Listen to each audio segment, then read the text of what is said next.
Hi, I'm going to continue reading our story, Beezus and Ramona, and let's find out what happens next. We are still, this is a story by Beverly Cleary, and I am still in chapter 5. It says, Beezus opened the door to the attic. Up the steps marched the parade. Stamp, stamp, stamp went their feet overhead. Stamp, stamp, stamp. Beezus remembered something Ramona had enjoyed when she was still in diapers. She lugged Willa Jean up the basement steps, sat her in the middle of the kitchen floor, and handed her the egg beater. There, don't step on her, she said to her mother. Thank goodness, sighed Mother. Maybe they'll play parade long enough for us to fix something for them to eat. What'll we give them? Beezus asked. Mother laughed. This is a wonderful chance to get rid of all that applesauce. Let's hurry and get it ready before they get tired of their game. Get the colored paper napkins out of the cupboard and, oh dear, what shall we do for chairs? They can sit on the floor, suggested Beezus, looking through the cupboard for napkins. I guess they'll have to. Mother took the applesauce out of the refrigerator.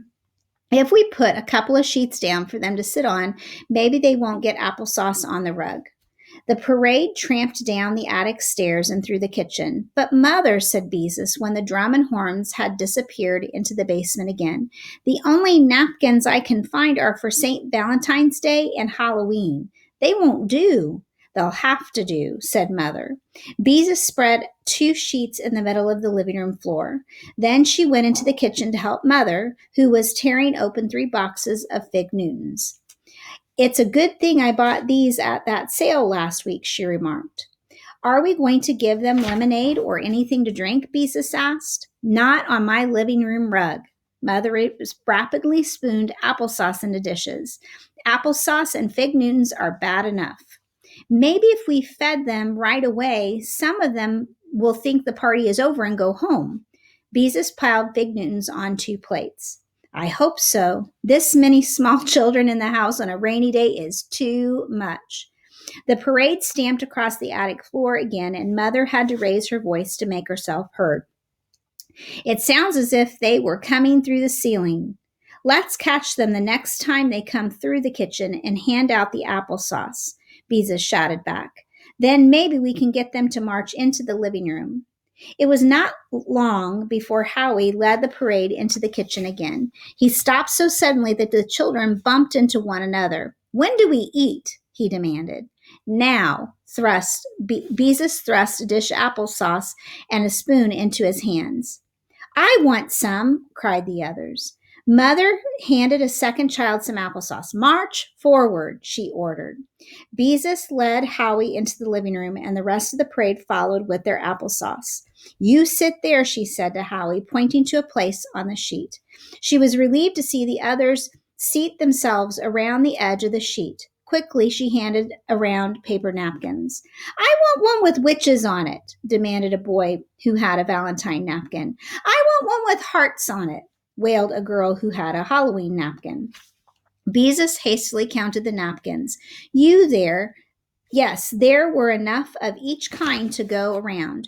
2 napkins apiece would be safer anyway. She handed each child a second napkin, and they all began to eat their applesauce, except one girl who didn't like applesauce.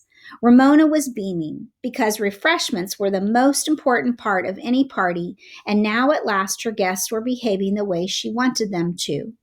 Mother came out of the kitchen with the plates of Fig Newtons, which she handed to Beezus. Here, pass these around, she said. I think I'd better help Willa Jean. Willa Jean knew how to eat with a spoon. The trouble was she had to pick up the food with her left hand and put it onto the spoon, which applesauces would be hard to do that, which she held in her right hand. Then most of the time she was able to get it into her mouth. Ramona, her face shining with happiness, looked at her friends sharing the applesauce. These cookies are filled with worms, chopped up worms, she gleefully told everyone. Why, Ramona, Beezus was shocked. They aren't either. They're filled with ground up figs. You know that. A fig is a fruit that you can have.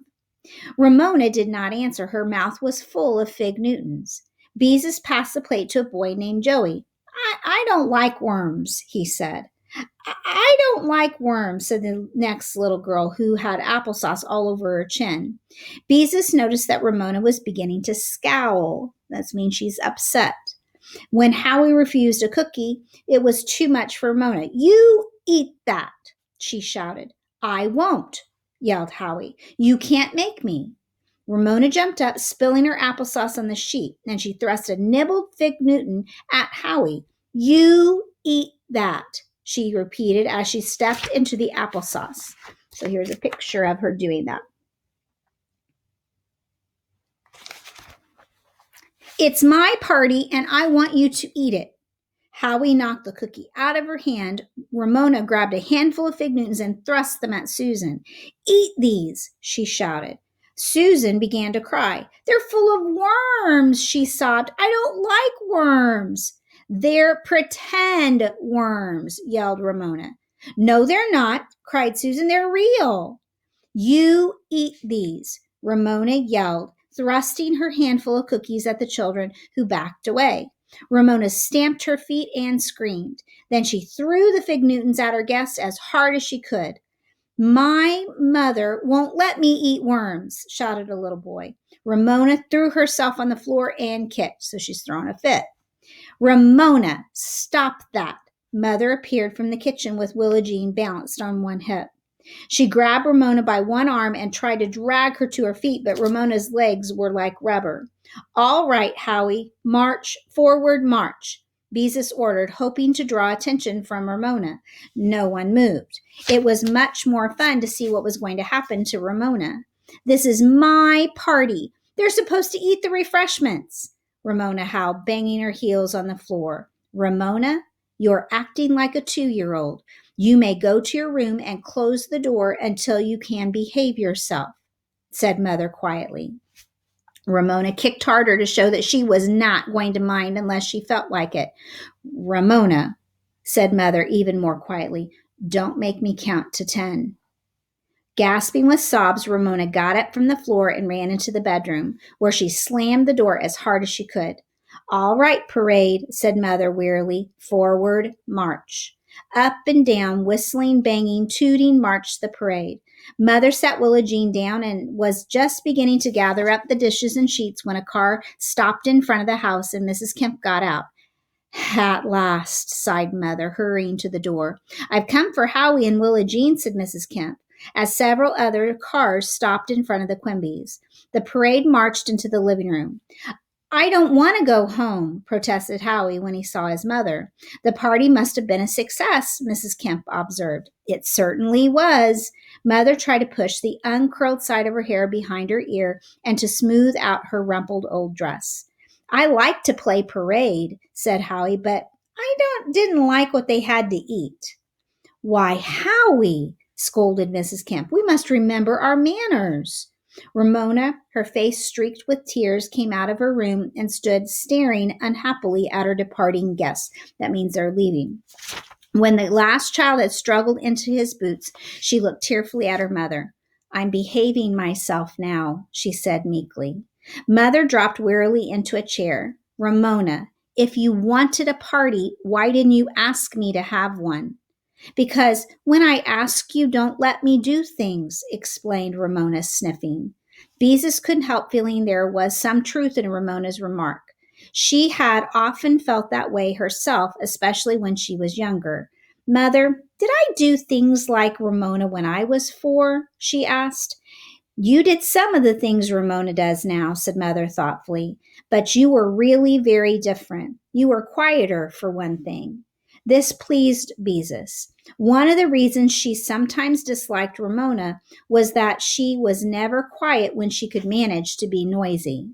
Of course, there are some things that all 4-year-olds do, Mother continued, but even sisters are usually different, just the way your Aunt Beatrice and I were different when we were girls. I was a bookworm, that means she likes to read, and went to the library 2 or 3 times a week. She was the best hopscotch player and the fastest jump roper in the neighborhood, and she was better at jacks than anybody in our whole school. This surprised Beezus. She had never thought about her mother and aunt as children before. She tried to picture her school teacher aunt jumping rope and found to her surprise that it was not very hard to do. Of course, Mother and Aunt Beatrice must have been different when they were girls because they were so different now that they were grown up. And she was glad they were different. She loved them both. Did I have tantrums too? Beezus asked. Once in a while, said Mother. I always dreaded cutting your fingernails because you kicked and screamed. Beezus could not help feeling silly. Imagine having a tantrum over a little thing like having her fingernails cut. Then Ramona spoke up. I don't cry when you cut my fingernails, she boasted. Yes, but you scream when you have your hair washed. Beezus could not help reminding her. Ramona, said Mother, you were a very naughty girl this afternoon. What are we going to do with you? Ramona stopped sniffing and looked interested. Lock me in a closet for 1,000,000 years, she suggested cheerfully. Mother and Beezus exchanged glances. How quickly Ramona recovered. Make me sleep outdoors in the rain? Obviously, Ramona was enjoying herself. Not let me have anything to eat but carrots? Mother laughed and looked at Beezus. I'm afraid all we can do is wait for her to grow up, she said. And when Mother said we like that, Beezus almost felt sorry for Ramona because she would have to wait such a long time to be a grown-up. So the next chapter is the last chapter is going to be Beezus's birthday, and it's chapter 6. So I will read that later.